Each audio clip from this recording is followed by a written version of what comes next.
হজরত শাহজালাল আন্তর্জাতিক বিমানবন্দর ও এর সামনে ১.৫ কিলোমিটার সড়ক আজ মঙ্গলবার থেকে নীরব এলাকা হবে। এদিন থেকেই একবার ব্যবহারযোগ্য প্লাস্টিক ব্যবহার বন্ধের উদ্যোগ নিয়েছে বিমানবন্দর কর্তৃপক্ষ।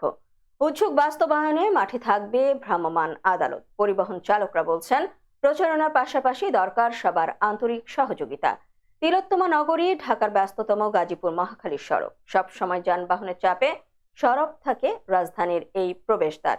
এবার সড়কটিকে নীরব করার উদ্যোগ বেসামরিক বিমান চলাচল কর্তৃপক্ষের। বিমানবন্দরের সার্বিক পরিবেশ ও জনস্বাস্থ্য বিবেচনায় ১ অক্টোবর থেকে বিমানবন্দর চত্বর ও সামনের সড়কের লা মেরিডিয়ান হোটেল থেকে উত্তরার স্কলাস্টিকা ক্যাম্পাস পর্যন্ত ১.৫ কিলোমিটার সড়কে হর্ন বাজানো বন্ধের সিদ্ধান্ত হয়েছে। একবার ব্যবহারযোগ্য প্লাস্টিক ব্যবহার বন্ধ করা হবে। নির্দেশনা বাস্তবায়নে ৭ দিন পরিচালিত হবে যৌথ মোবাইল কোর্ট। শাহজালাল আন্তর্জাতিক বিমানবন্দরের নির্বাহী পরিচালক গ্রুপ ক্যাপ্টেন মোহাম্মদ কামরুল ইসলাম বলেন, আমরা চাচ্ছি হর্ন মুক্ত পরিবেশ ঘোষণার মাধ্যমে গাড়ির চালকদেরকে সচেতনতার অন্তর্ভুক্ত করার, অভ্যাসগতভাবেই যেন হর্ন কম বাজানো হয়।